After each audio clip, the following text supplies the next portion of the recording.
Hi, everyone, and welcome to the second episode of This Mumma Runs podcast. I'm Erin, otherwise known as This Mumma Runs _83 over on Instagram.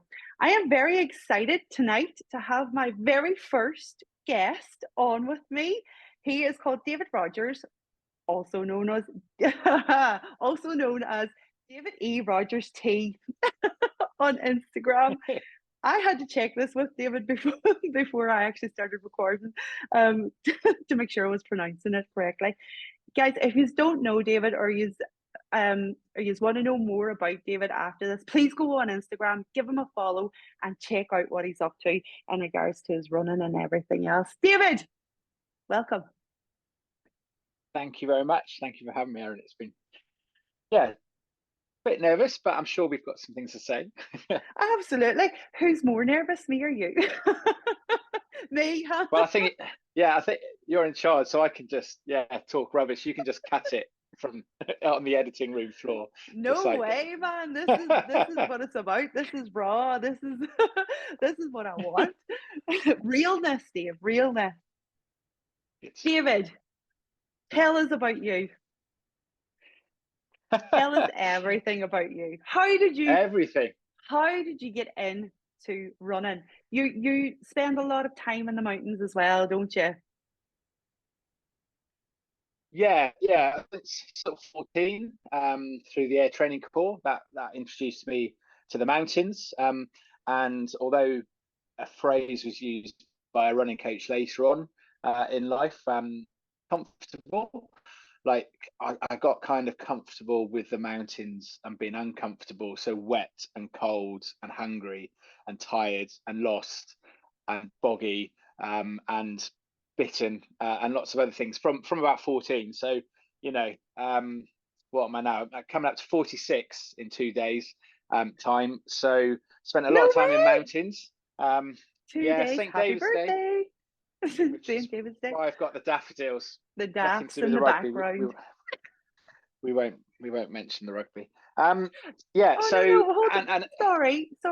Let me just stop you there. No, we need to move. Oh, well, okay. Not bitter much, no. For anyone that doesn't watch rugby, as you can tell, I'm Irish. David is a keen Wales supporter. Ireland went head to head with Wales over in Dublin on the weekend. Who won, Dave? And Ireland did very well. It's a very good team, and I hope they go on now to Grand Slam it. I do. I really do. Me too. But yeah. But I've got rid of the Welsh flag and everything else. So I was half expecting it tonight. No, just some daffs for St. David's Day. So basically always been in the mountains, always been quite active, sort of winter mountaineering, going down to the Alps in the summer for summer sort of mountaineering and doing that sort of things. And all that's at fairly sedate pace, that kind of doing lots of things. And then essentially there's a picture of me holding my son. I think my son was maybe 18 months. And I just thought, what a fatty. Not about my son, about me. So I was like, massive. I can't, I don't know how heavy I was. But I was like, I need to do something about that. So that was kind of phase one, I guess, of getting into running. And that was back in 2012 now. So that was like, it was about 3 or 4 months running in the dark in January, really heavy cotton joggers, sort of just to last 20 minutes without kind of stopping. And that was kind of before, well, at least I wasn't aware of things for Couch to 5K and that sort of stuff. Yeah. So my first race was the Great South Run in 2012, but it took me 10 months to get up to that really. So that was sort of phase one, and then running, like very much a solo runner, very much kind of just find a PDF plan, highlighted on the fridge, that type of stuff for ages. And I did like Lakeland 50, DNF Lakeland 100s, did lots of races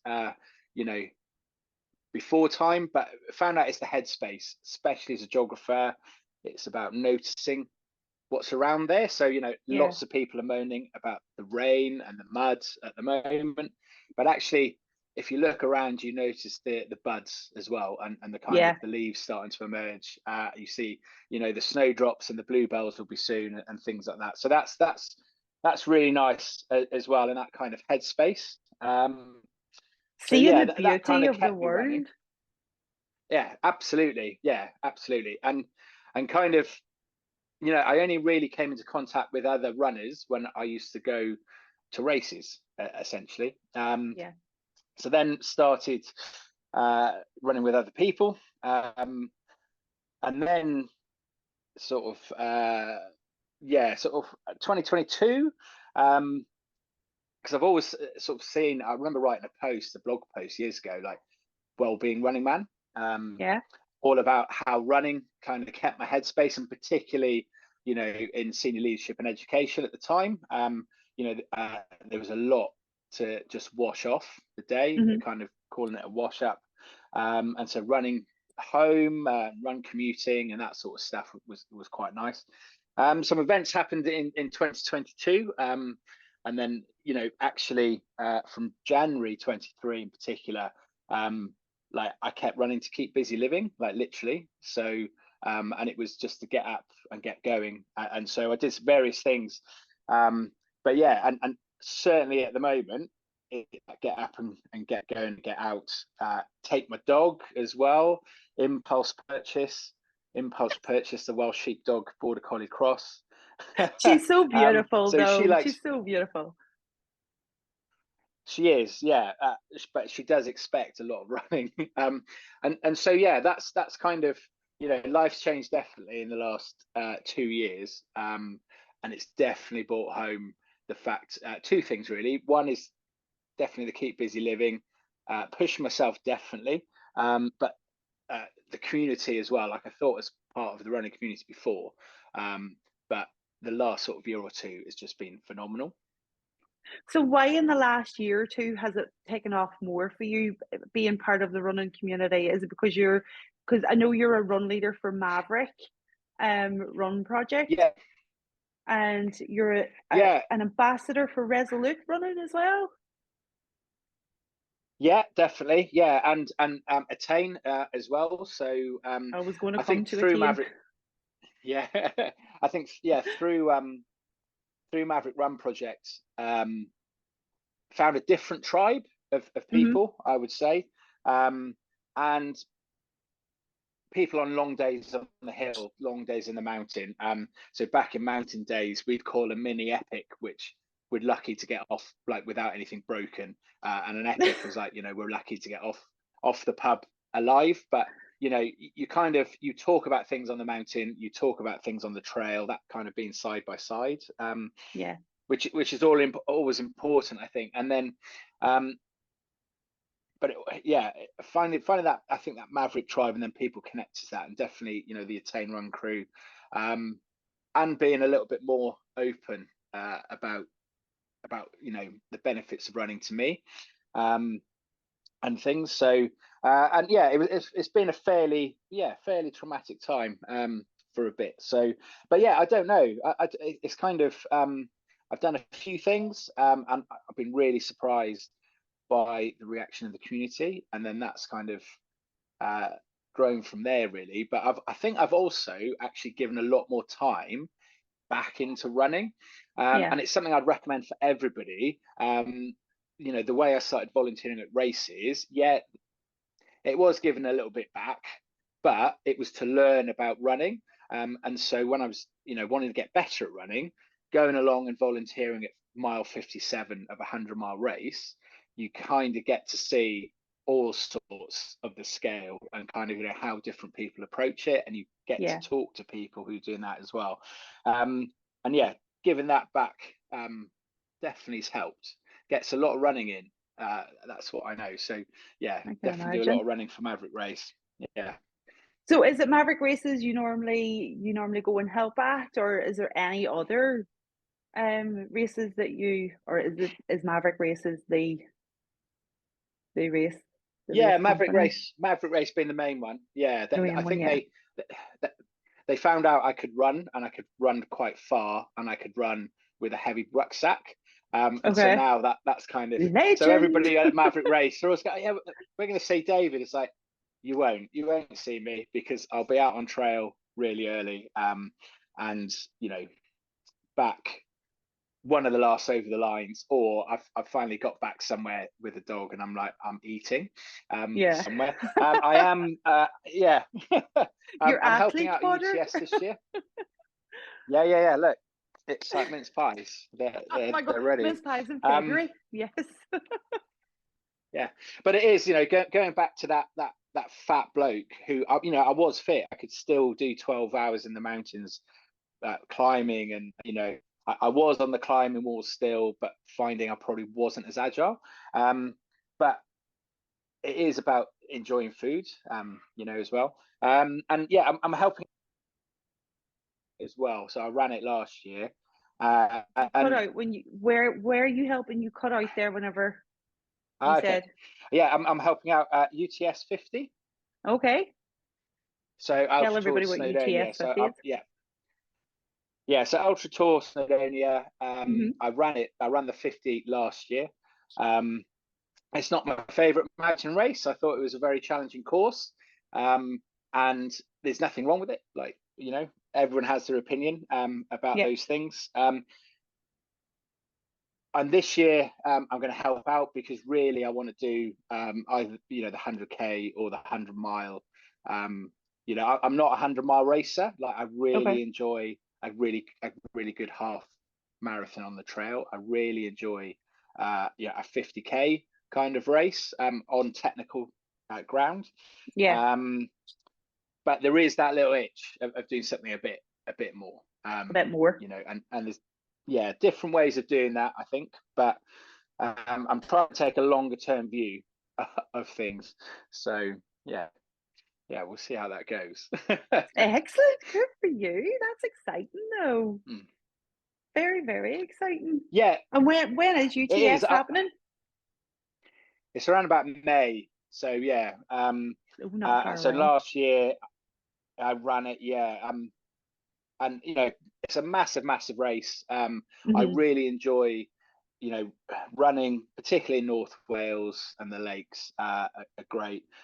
Scotland as well, so just a little bit too far, but also the beacons. So I ran across the beacons in December 22, I think it was. I just made a little route and I ran it on my own. I did have a brother to look after the dog, but also just to meet me at a couple of points. But it's like the decision making you've got to make on Yeah. those sort of runs. It's not just about, yes, it's about fitness. I'm never going to be at the front of the pack. I'm always kind of maybe top third or top half. But it's more about those decisions. So it's like, right, it's really hot. Let's drink some mountain water. Yeah. And what am I going to do Mountain about water this pace? Yeah. Just drink straight from off a the stream. mountains. Yeah. Yeah. I wouldn't recommend it to anybody. But it's what I've been doing since I was 14, and it might explain a few things maybe. Maybe a bit crazy. Do you not carry like a water filter or anything with you that you're able to filter the water through? No, the mountain leader in me always recommends that you do. But there are certain places I won't drink from. But these are in kind of like a race or a fast packing situation. So Mm-hmm. I took some clients fast packing the Welsh 3000 footers in August, and it, there are some places you can boil the water for 10 minutes and so on. But yeah, I've always just sort of known where I can get water. And to me, like, the recce isn't about running the routes. Like, the recce is figuring out the tricky bits and figuring Yeah. out, right, if it's going really hot, where is a place I can get some water, even if there's a little church off thing, or is there, where are some extra toilets, which is kind of, if you can't talk about poo and wee, then you shouldn't you shouldn't be talking about running. But um, but similarly, if it's going to be a real shocker of a day and really horrible, like, where are the bits I can get some shelter? Where are those little bits of woods and so on? At least there's a bit of respite from the rain, if it's on a route that I've just got to follow. Very good. And how often do you get yourself into the mountains? Not often enough. It's been a lot more in the last 2 years, a lot more. It's probably around about once or twice a month. Um, so last year, I got into the mountains a lot, really exploring, really exploring Snowdonia in particular, and then rediscovering the beacons. The I did beacons are Snowdon beautiful. 24. Yeah, absolutely. And Banai Brycheiniog, as they've always been called, and now, rebranded. But yeah, I grew up around the Brecon Beacons. I grew up around the Gower and Pembrokeshire, and kind of actually going back and rediscovering them, and Hmm. rediscovering those routes, and running some of those routes that I walked as a teenager. It's great because you can cover it in maybe 3 or 4 hours, where it was a whole day before, A whole day, and then you yeah. can kind of, yeah, you can get a burger and have a couple of pints, and it's all, it's all Exactly. good. Last year, I did Snowdon 24. I think that was my favorite race last year, Yeah. unexpectedly. And that's just as many times as you can do Snowdon in 24 hours. I only went there to do 5 as a training event, which is the How many weird did you world do? we kind of inhabit. I did 5. Yeah, I did 5. I You stopped. did. I had time left. Yeah, but that was the plan, because I was working toward another race. But there was something about it. There was just, so I ran 2 laps, had a margarita pizza, run another 2, spent an hour eating instant mac and cheese, I think it was, and then did another one. So I approached it as a bit of training rather than anything else. Very good. But yeah, I love the mountains. Yeah, and I really love taking other people to the mountains and introducing them to that environment as well. So I Yeah. do get there a lot, doing that. So Do you work alongside? I just discovered them last night. Actually, was it last night or the night before on Instagram? Um, I can't remember. Dave, help me out here. MT. What was the one I commented on?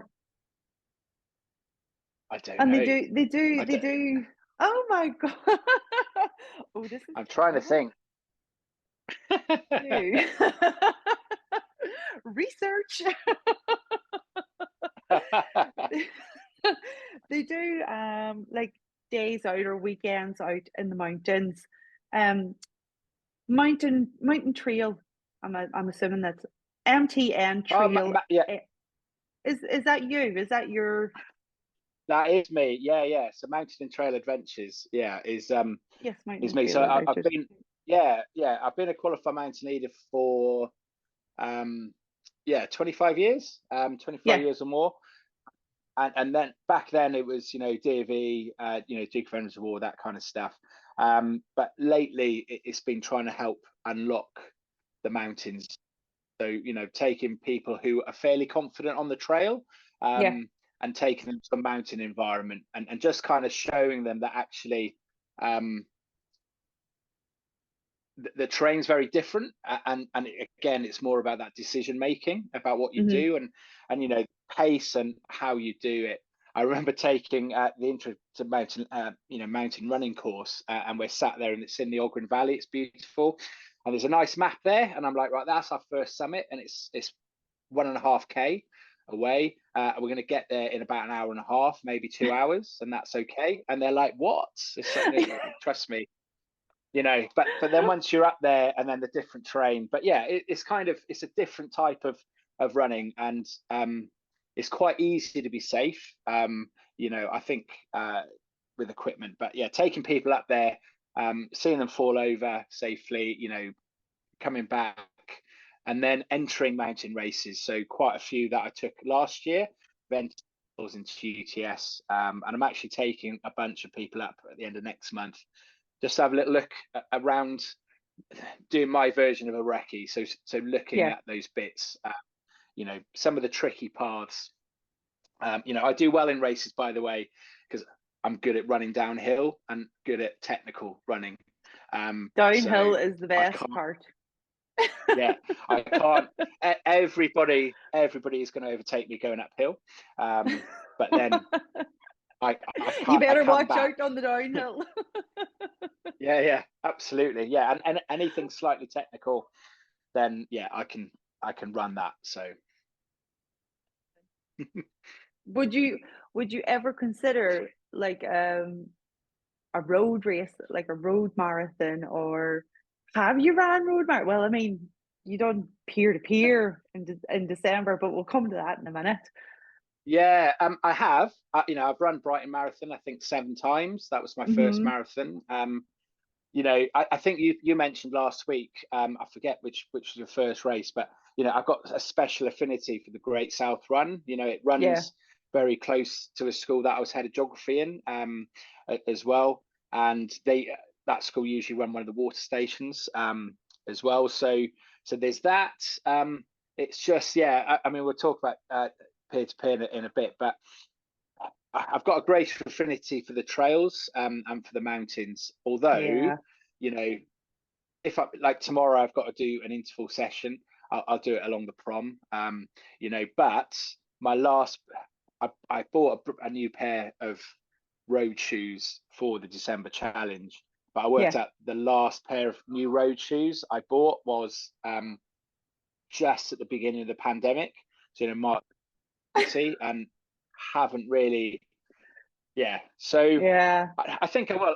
I always get rejected from London every year. So, we'll see. Yeah, Do you keep putting in for London though? Do you? I do. Are you Yeah, yeah, like me? yeah. Do you And just live in the hope that maybe one day absolutely. Yeah. Maybe one day. And then I think I will run it. And probably not to race it quite hard, but just to sort of to run.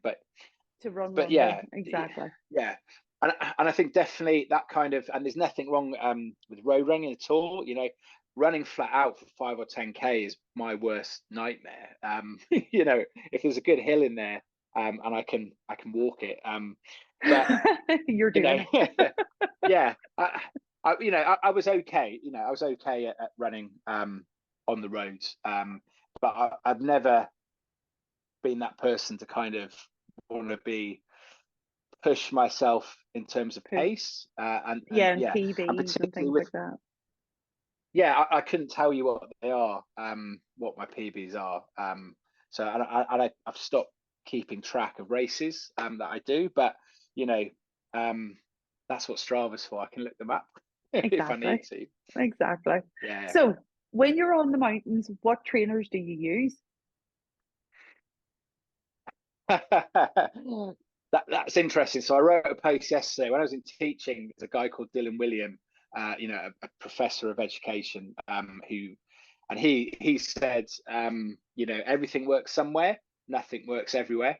And although that was about educational research, it's absolutely true for trainers.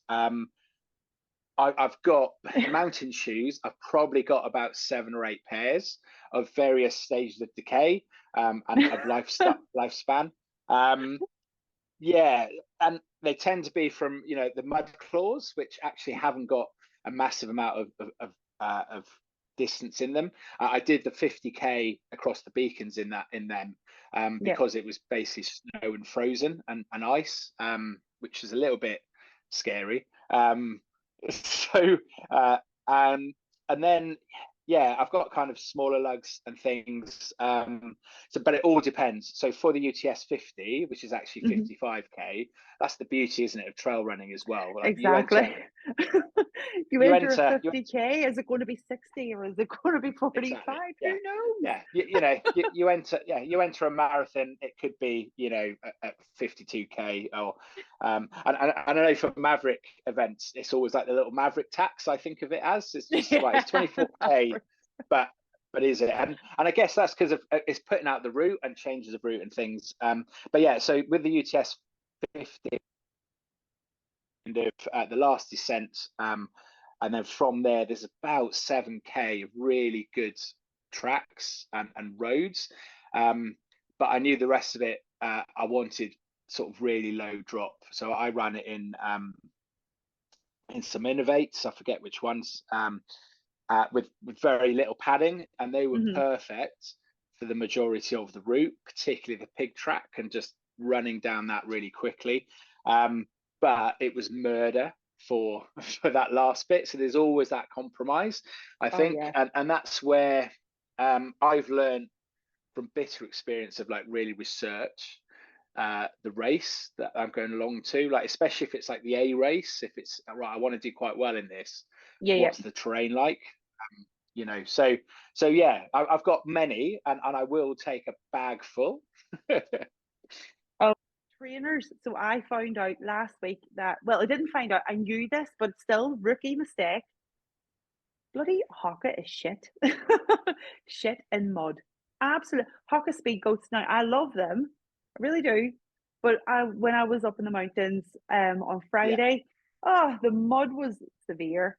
And I must have went over about 7 times, and I went sliding down those, literally sliding down the hills. And like I've learned a very good lesson. And I do own a pair of Innovate mud claws as well, which should have been what I took with me. But obviously, I didn't think it would be that muddy. But yes, of course, it's raining and it's snowing. Like, Yeah, and definitely, and it's always compromise.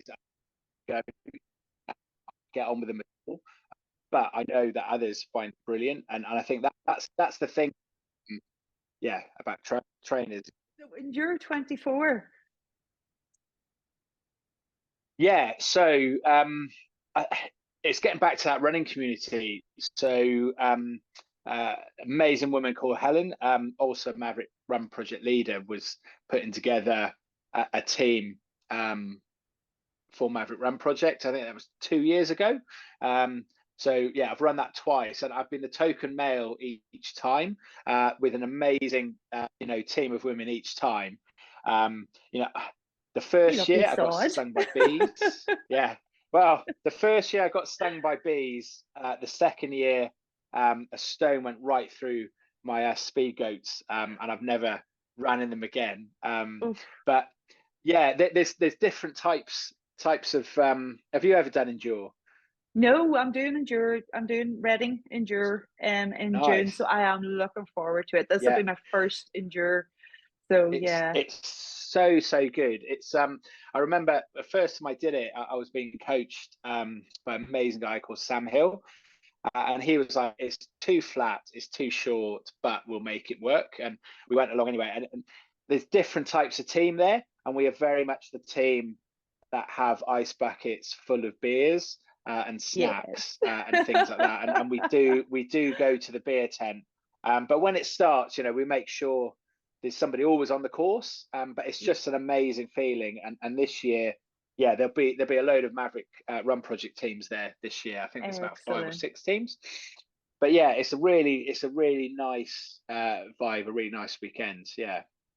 Good. I am looking forward to it. I don't know, do you follow Absolute 360, the sock company on Instagram? No, no, Okay. I don't think so. Uh, you should check them out. Check them out. Yeah. They're wanting me to come on their team.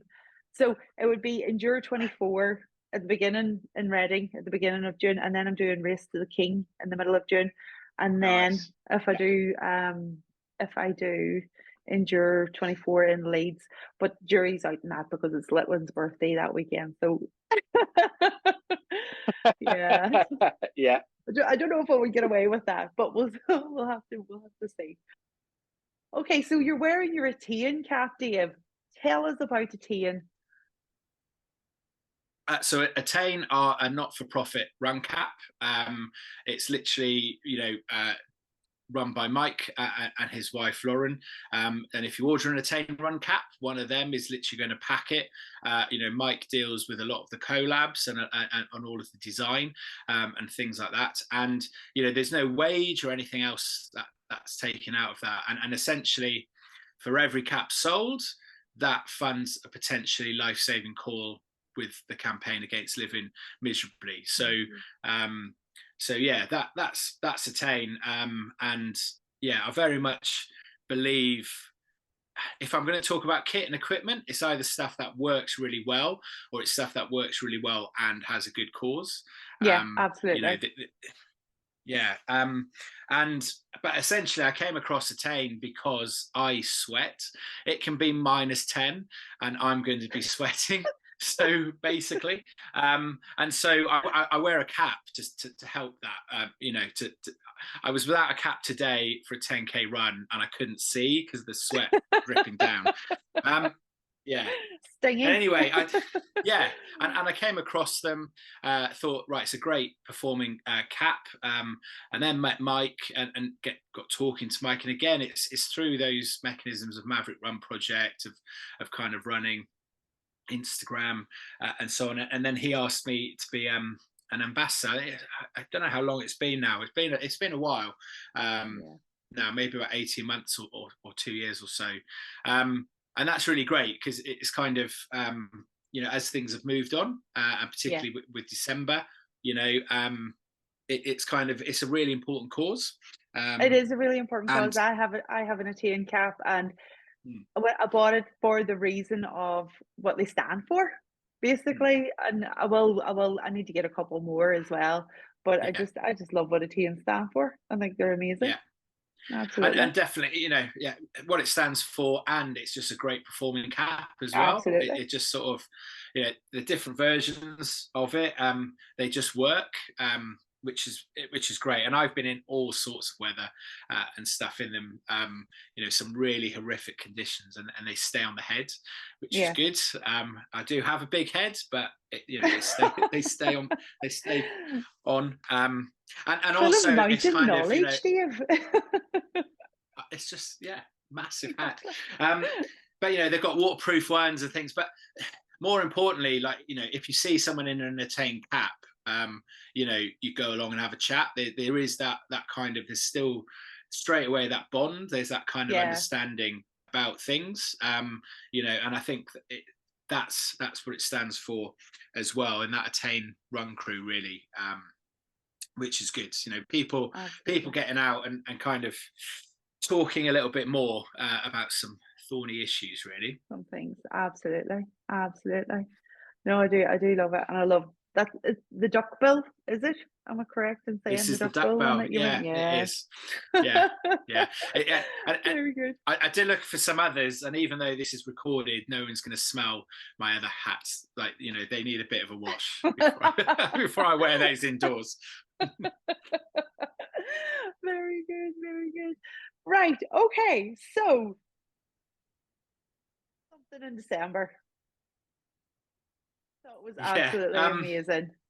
Just a little thing of 13.1 miles every day around Worthing Pier. Hell is about it. Yeah. What was it called? It's called Peer to Peer.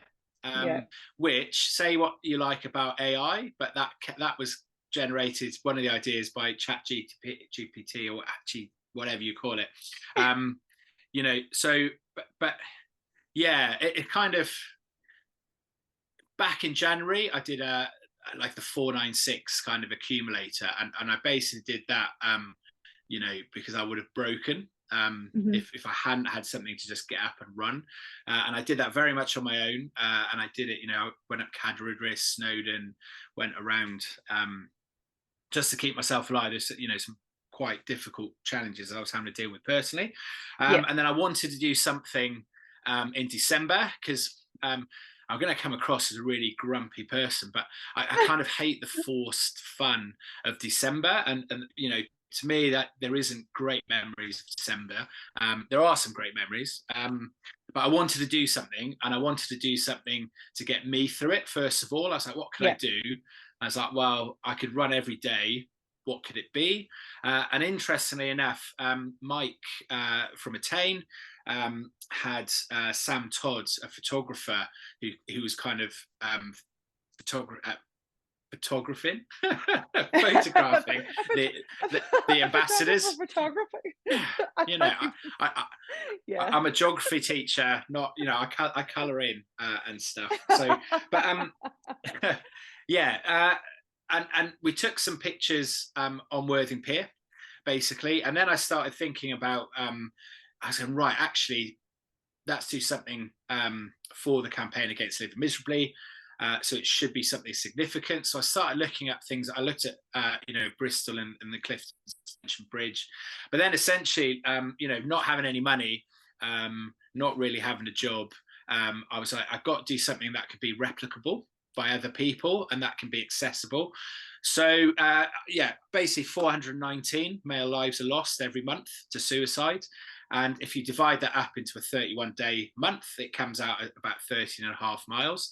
So I thought, right, 13.5 miles, 13.5K, probably a little bit too, not easy, but a little bit too low. 13.5 not miles. enough, almost. Not, yeah. Yeah. That's just I get over a it. half marathon. Right, I can do that. I can do that. And then, then I thought, right, the morbid thought came: has anyone ever jumped off Worthing Pier? I couldn't find any information about that. However, it was kind of a focal point, and it's a half a mile from my flat. So I thought, right, half a mile there, half a mile back. That's 1 mile. And then a lap is 0.4 miles. And so it was mostly through laps of Worthing Pier. And the only difference is whether it was too windy or, sometimes there was the odd dog leg. And sometimes I had the dog, and so she'd had enough, or it was time to take her home, especially when she stole a fish. She would never do that. An angler's fish. She did it so quickly. It was so that was it. And so I thought, right, let's do that. I contacted Worthing Council thinking they're going to say no. They said, yeah, sure. Oh, right. And then contacted the Campaign Against Living Miserably. They were like, yeah, go for it. And I couldn't find anyone who told me it was a silly idea. Because it's not a silly idea. No. But on top of that, I really hate laps. And I really dislike road running. So it was kind of that extra kind of bit to it as well. So being accessible. And I think that is the bit I was most proud of. Yes, I raised some money, but the community that built around it took me by surprise, and was really humbling. I mean, even so, Lisa, who came and ran with me on Christmas Day, someone I'd never met before, just got in touch, went, I've seen what you're doing. I'm going to come run with you on Christmas Day. That Amazing. was, That's what it's about, though. That's what it's about, people watching. And if I had been closer to Worthing, I'm in Bolton. If I had been closer to Worthing, I would have absolutely been out doing laps with you, 100%. 100%. And I think that's the main thing. Like what I realised from it is that I chose Worthing Pier because it's local, but you can do it around your park, or you can, actually to push yourself. And I found it hard, especially in the middle and the back-to-back runs. But I think, actually some people came and walked a little bit of it with me, and actually yes, there's all these amazing big adventures, and there's all these people, that have got big names, and I've almost got the privilege that they can say, oh, we're not going to go to the UTMB.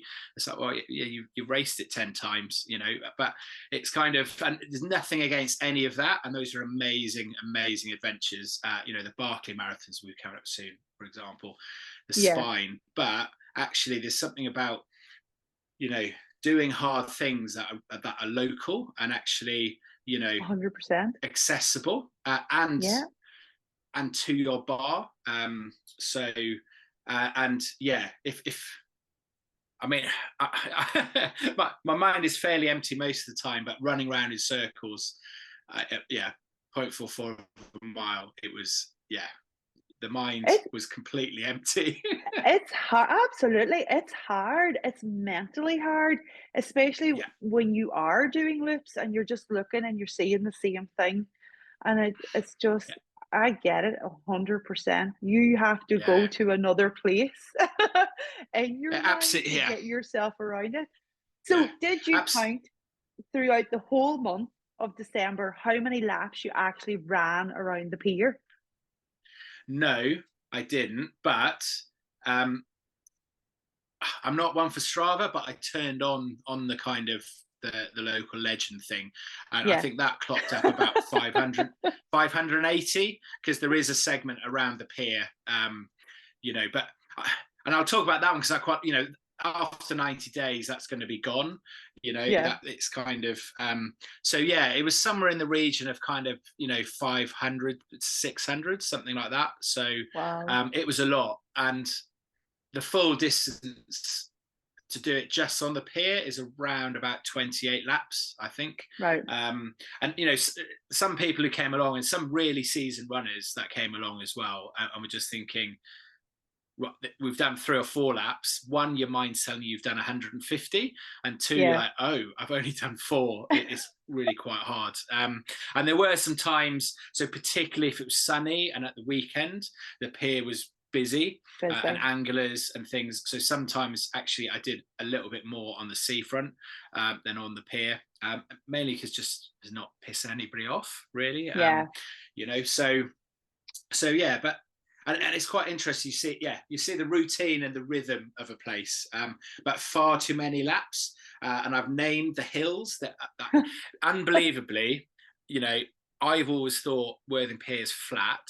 I did 2,500 meters of ascent in December, and all I did was run from my flat to the pier and round the pier. That's all I did. So I think it's like it's literally like 1.5 meters, I think, per lap, if that.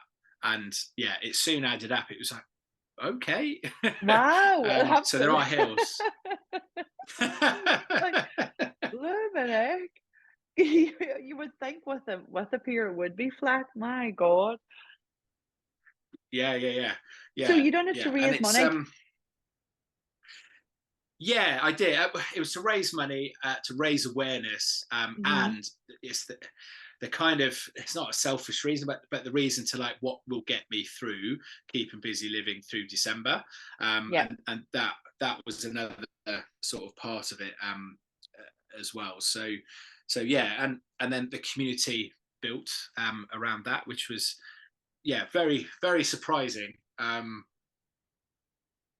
Amazing. And it's not like I set out not to do that, but when people get in touch, so can I run with you? And I hadn't even thought about that. So Britt from Maverick Race actually said, I'll just put a public calendar up. So I'll do that. But I ran with people more than I ran just on my own, which Good. Especially right the way from about the 19th of December all the way through to the very final day, there was always people there, which was just amazing that people take time out of their busy schedules, especially too in December, to go and do something like that. 100%. Again, that's what the running community is all about. Just just building friendships and building relationships and doing hard things. And it is, because I really, really wanted, some rest days and stuff, but I can imagine. It's, I'm pleased. Looking back, it's about 2 months ago now. So yeah, it was definitely an adventure. And my knees, the backs of the knees are only just recovering from, because basically you're always turning right for a whole day or always turning left. So yeah. Bloody heck. Was there any mornings or any days you sat there and thought to yourself, nah, not today. I'm just not feeling it. Yes. yeah, there were. Every day. So the back-to-backs, when I didn't get started running until about 8:30, because I was working, so 8:30 at night, knowing that I was then running again at 7 the next day, and getting going was hard. Is that cliche? Isn't the first 10 minutes? Absolutely. But get through that first 10 minutes. My dog, Doinwen, she ran around about 280 miles of the 419. And she knows, like, I've had conversations, how do you know she wants to run? It's like, trust me, if I show her the harness and she just walks away, that means, she's had enough, and definitely, taking care of her and things like that. But yeah, and there was the time, so Christmas Day finished at about 4 or 5 a.m. And then Rachel Run Outdoors was running with me the next day, and it was, I really didn't want to get up and go. I would have done it. I still would have got up and done it. Oh, yeah. But it was that, I'm almost there. It was like, right, let's get up and get going. But yeah, there were definitely times I didn't want to keep on going. And there were definitely times where right from the start, it was about a 2.5 hour half marathon with some walking breaks. It was that kind of, that's look after myself from the start, you know. Well done, you. How much did you raise for the campaign? I think it was about £1,700 in the end. Wow. Yeah, and that just and then the background conversations that went on. You know, that kind of keep busy living and that kind of just talk and don't offer advice and don't be judgmental. Just kind of listen and check in. You know, that kind of engage a lot of people. Yeah. Do you know, it's so easy it is checking in on people. It's so easy for us to be so consumed in our own lives, and I get that we're all individuals and we all do have our own lives and everything, but it is important to, with those friendships, that you do check in on those people that matter to you. Absolutely, 100%. Definitely. Oh, well, proud of you, dear.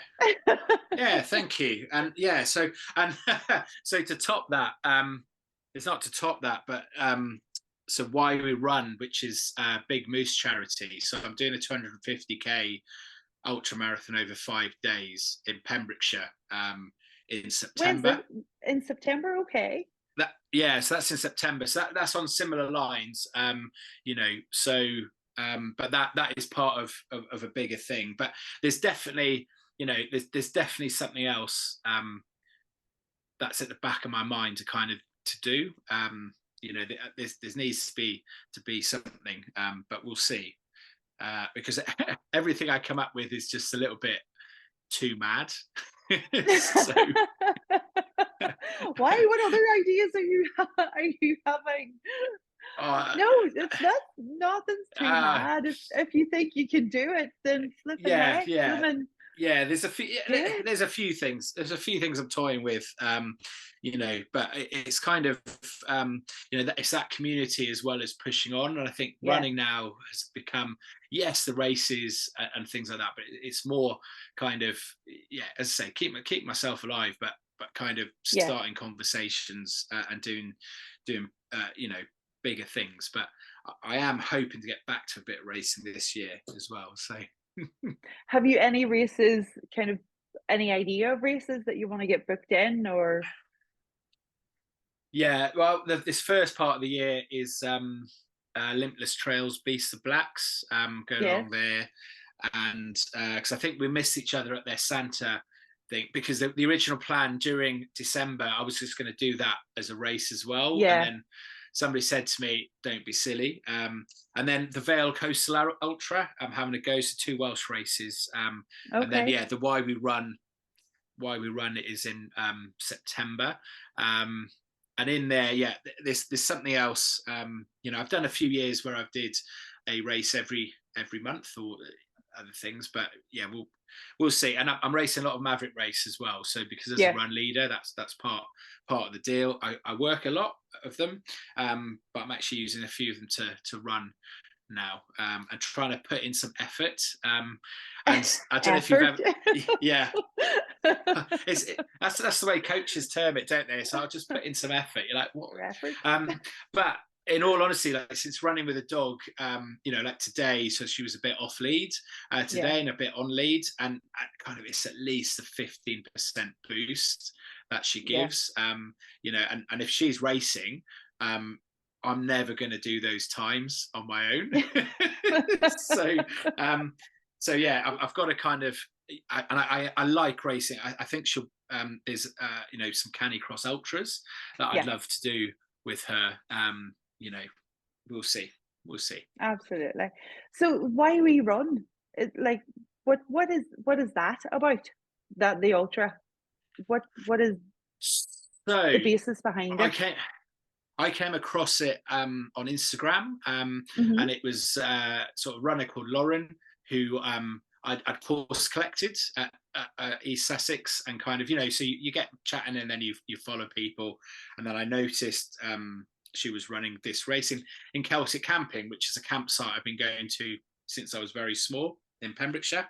Mhm. And essentially it's by Big Moose, I think, which is a mental health sort of charity. And I went along to Love Trails a couple of years ago, and I listened to sort of a couple of speakers talk about them. And it was just something like I've had in the back of my mind, I want to do a multi-day ultra marathon. Mhm. You know, and I thought, oh yeah, Dragon's Back, something like that. And then I came across Why We Run. And, you know, there was an application and a ballot and I got in.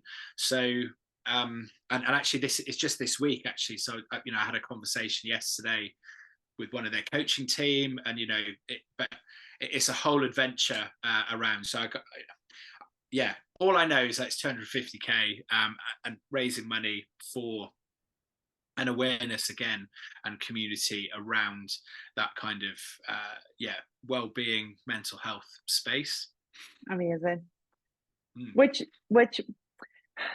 with Dragon's Back, as amazing as Dragon's Back is, probably doesn't come with the same kind of meaning behind it. Yeah. Do you know what I mean? Like, Dragon's Back is probably something. I mean, Dragon's Back is a completely different animal in its own right. But I mean, if you're running for a cause and something that has a meaning behind it, then absolutely fill your boots and go for it, because that's what it's about. Thank you. Like that, we all use running as a form of a release of some sort, as a clearance of mind, as a, I don't know, whatever reason you run for. Definitely. But if there is a race company that is putting something on to raise an awareness, absolutely, 100%. And it is, and I think that's the thing. It's all, you know, it's funny. I remember DNFing the Lakeland 100, and that was back in 2015. And I remember saying to friends, "Oh, you know," but they're like, "Will you shut your face, David? You've done 75 miles of running over 22 hours. Like, wake up." I was like, oh right, yeah, different. And I think it's quite easy to get swept along in, like, I've got to do this, and absolutely I think you can and you should, but also you can go on like a 10k mountain run, you know, that you're navigating yourself, and actually get to the end of it and go, oh, okay. Or, you know, you can do lots of other things, I think, and you know, Why We're Running definitely morphs, you know, over time, and it's sort of what we set ourselves to do. Is that what's enjoyable, and then it's nice being uncomfortable.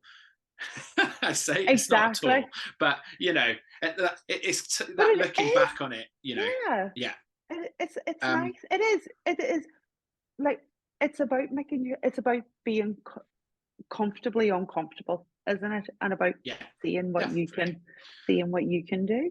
Absolutely. Dave, Run Tales. Tell me about Run Tales, because I know, and I've been watching you kind of set it up, and it's kind of in its infancy now, and I'm very excited to see what comes of it. But tell me what it's about. So the idea is to build a running community without any running. So, you know, quite a lot of events have some sort of running attached, either before or after. I was just reflecting, like during the National Running Show, doing a lot of things that, you know, launches. So I think like the Winds are 10 years old in a couple of weeks. That's in London.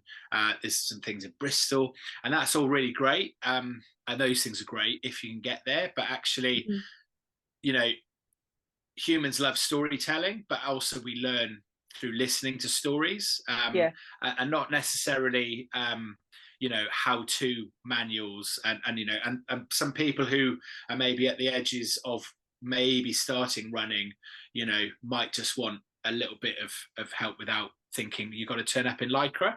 You know, I mean, if people want to turn up in lycra to Run Tales, they can, but there won't be any running. So as a teacher, I used to be involved in what are called teach meets, and so the idea of Run Tales is based upon that, but essentially informal, free or very low cost. So that's just with the venue at the moment, and the idea being there's 6 to 8 people who tell a story, and they only have 8 minutes or less to tell the story in, and the reason for the limit is that then, you know, within 45 minutes, you're going to listen to 8 different voices. And it's really important to me for those voices to be representative as well. So that's the bit I'm in the background as well. So if people want to tell a story, or they know people that should be encouraged, it's encouraging people to come along. And yeah, the idea then of that 8 minutes is it's not about pushing kit or brands or anything like that. It's just, it could be, how you deal with, you're running along, it's beautiful, and you really need a poo, So this is what I did. Or yeah, a subject for another podcast, definitely. Because I'll tell you one thing, and I'm gonna say it. I have that issue. Yeah, and it definitely is, and it's so and that difference is a chat for another day, but the difference between different groups of people accessing running and bits as well. But it could similarly be your fastest 5k, or it could just be actually my first race, or it could be I've got this great bit of kit, or so it's about a very small story. So it's not it's not like, I did the spine and here it is blow by blow. It could just be like, how the hell did I get it into my head to do the spine? Or what, actually my first mountain run, or my first park run, or, that kind of, so yeah. And really it's about opening up, because I love reading books and love hearing from people who've done all of these amazing things, but actually those small things we can really learn about, so I could talk about when I realized actually all my and soft flasks, they're wonderful, but they're also the most shit thing in the world, so and I was running one, and running and all my soft flasks had holes in, basically, and so I was very wet and cooled down, but I had no way of carrying water. So it's like water. And luckily, being a mountain leader, I always have a bit of duct tape on me, so that's how we got there. But it's those small stories, and so that's the idea. So yeah, it's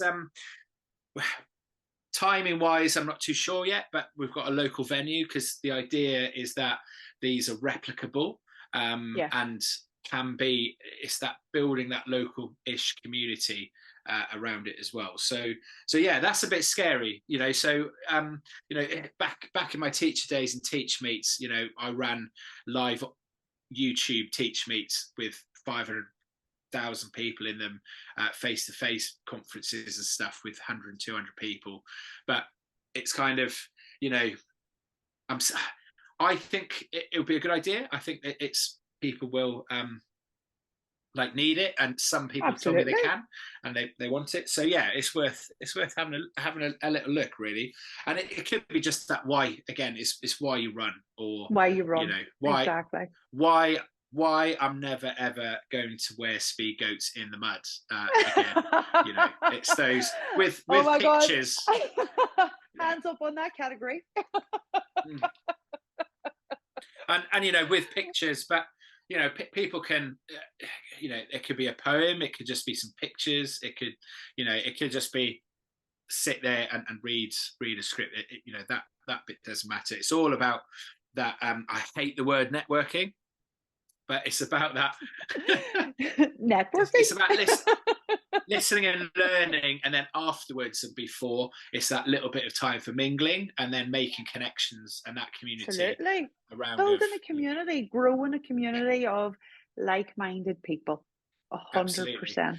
And instantly, the venue that I was at checking out last night, they were like, oh, we'll probably provide you with some free finger foods, and and they're like, but will runners eat fried food? I was like, oh yes. Runners will absolutely eat fried food, even if it's just me and the dog. We will eat all that food for you. Absolutely. No problem at all. It would be amazing too, though, if it started with you, and then it grew into something more, communities in different towns and different cities, and they could take the run tails and take it into their community and build Oh, their little thing from it. That would be amazing. Yeah, and hopefully, that's where it will go, I think. And then, it's kind of the brands out there who want to come and support, because venues need hiring and other things in the so in the future. So doing with Teach Meets, I used to work with Microsoft, Google, those types of places, but it was never about their stuff. It was about them enabling a group of people to get together. And then support each other. Amazing, because that's what it's about, supporting each other as well. 100%. Right, Dave, will you pose the question? Run. Why do I run? It's morphed from being a really fat bastard who needed to lose weight, into somebody who has, being more in touch. So a great book by Al Humphreys talking about the disconnection that we have of our surroundings, and therefore giving less of a shit about it, and actually connecting into your local place makes you understand it and makes you care about it more. Why I run now, it's the people I definitely have met over the last 2 years. And without wanting to be too morbid, running keeps me alive. It keeps me busy, living.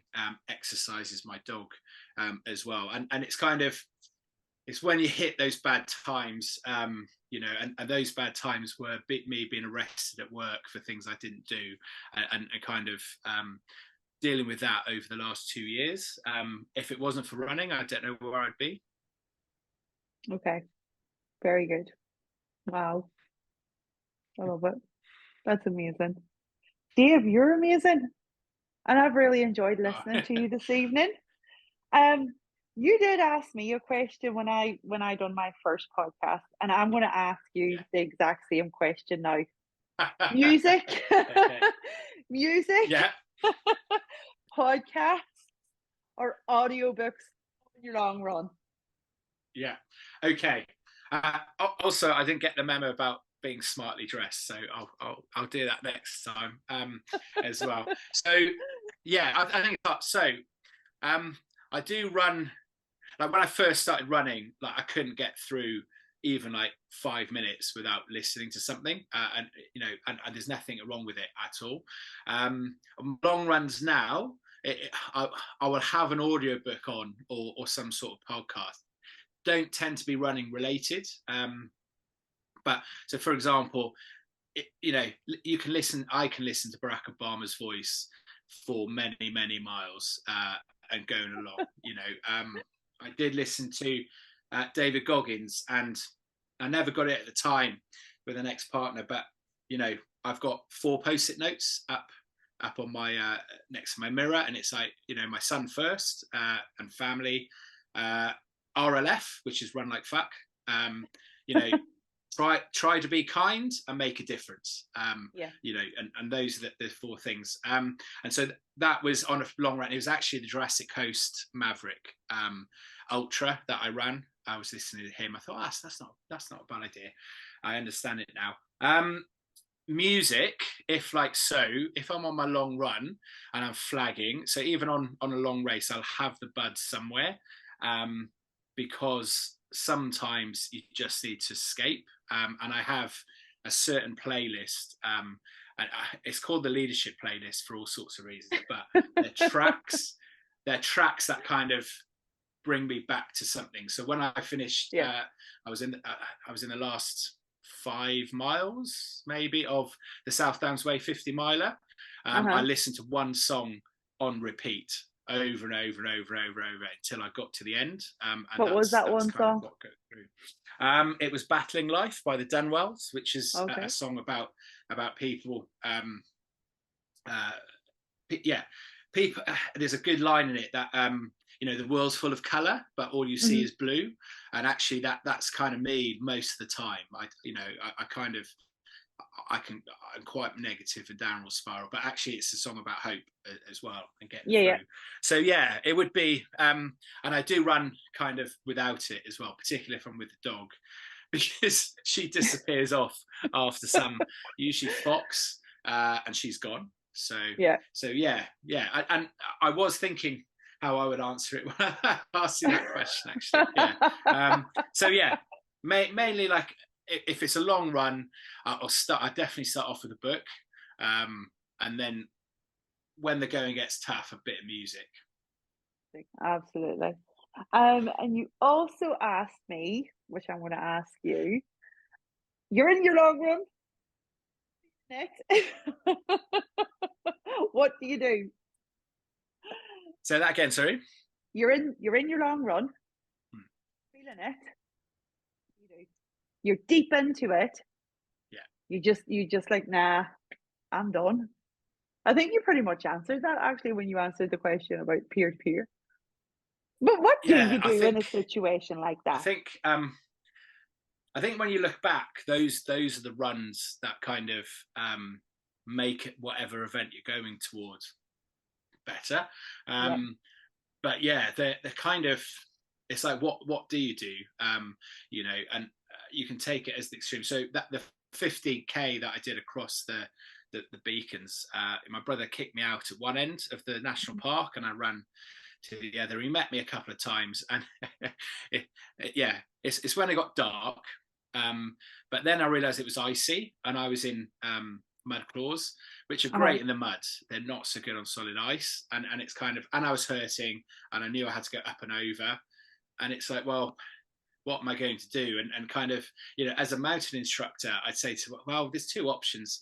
You know, you can get out your tent here, and well, I don't have a tent, or you can just wait, because no one's going to come and help you, or you can get on with it. And I think that's when, it's summing up that inner strength to kind of actually, again, to steal another David Goggins quote, which, you know, it's like you don't stop when you're tired, you stop when it's done. And it's just cycle the legs. Just cycle the legs again. You know, the Maverick Jurassic Coast Ultra, the final hill you got to go up there is just brutal. Don't tell me that, because I will be doing that ultra at some point. It's no problem at all. You know, it's absolutely beautiful. It's a lovely view, but your back's to it. Like all you can see is grass like this. Right? No. And that's one part, and there's usually a marshal at the top going like, you know, who's usually always a runner. So like you get to them, but you know, it's kind of, you know, well, what are you going to do? It's just sort of, it's just head down and crack on, and you just go like, why am I here? Because I'm voluntarily putting myself through this. Exactly. So it's like, crack on. Yeah. You know, so paying for them.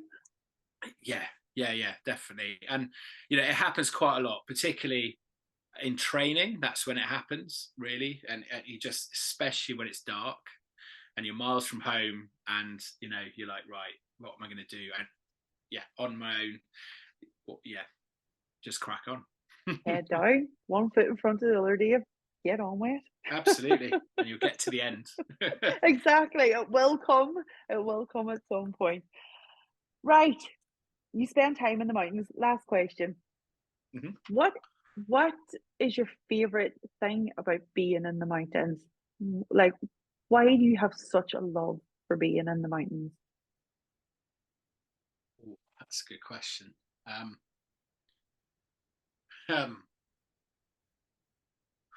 It's getting away from people, but also it's introducing people to mountains.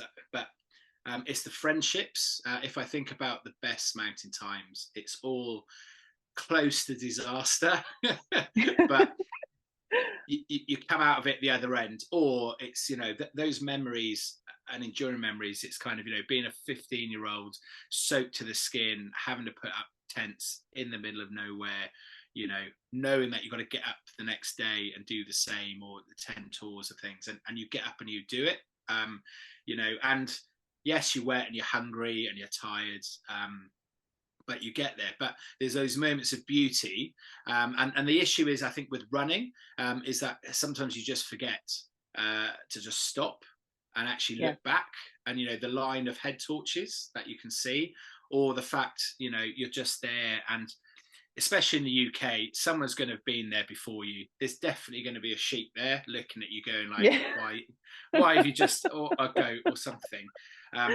But it's kind of, where can your legs take you? And particularly, if, up in Scotland, when all you can see is mountains. Amazing. You've just got there. And I think, when you get off, it's that, the symbol of Runtails is a campfire, because actually the wash up, like getting round a stove if you're wild camping or whatever, is the kind of telling the story. And it's telling the story of kind of, right, we're down here and the nights are warm now, but do you remember we were up there and it's cloudy, can't see a thing, soaked to the skin, but it was great. And it's just that feeling of moving and of being alive, being alive and keeping busy living, I think is just beautiful. And then I think the final thing is, it's like the stories and the myths and the legends that come with mountains as well, and the history. 100%. So like North Wales was a really heavy industrial landscape, and actually all that, the signs of previous life is really fascinating. Amazing. I love it. Oh, touch my soul. Absolutely. Do you know what? That's why, I only got introduced to the mountains last year, but I just, I love it. I love being in the mountains. And I find when I come off, like on Friday when I was doing Mom Tour and doing the Hope Valley round, and I did post about it on Instagram, I find when I do something like that, I have a really hard day the next day adjusting back to being in a house almost. Yeah. There is for me anyway, there is a massive adjustment, because you're out and you're doing something amazing, something that a very small percentage of people actually do. And with that comes that feeling of freedom and feeling of wandering, and kind of the way we as humans should be. Definitely. And you should definitely give fast packing a go, because that's, you take everything on your back. I've done mountain marathons which are over 2 days and navigation and stuff, but there is something about moving with everything that you need on your back, and getting somewhere, sticking up the tent. It's very much so, and you can get to some amazing places. Amazing. Dave, you're amazing. Oh yeah, absolutely. And you too. And I have really enjoyed talking to you tonight and finding out your story and hearing about everything. And thank you for coming on and joining me on this and being my first guest on this Mama Runs podcast. And hopefully I will be booking on to doing some fast packing. Definitely. Well, when you're ready, just give us a shout. And no, thank you for asking me. It's been an adventure. Good luck with the editing. Oh, it's going to need some editing. As long as the daffs are in. The daffs will be there. Don't worry about the daffs. The daffs will definitely be there. You said transitioning. There's going to be a lot of transitioning. No, Dave, thank you for coming on and talking with me. And we will catch up again soon. We will. A pleasure. Thank you for joining me tonight on this episode of This Mama Runs podcast. I've really enjoyed talking to Dave and finding out what he's been up to and learning a wee bit more about him. If you've enjoyed this episode, please hit the like and subscribe button. I am on YouTube, Podcasters, and now on Apple Podcasts as well. So head over there and give me a like and a follow. That would be amazing. I hope you've enjoyed listening. Tune in for the next one.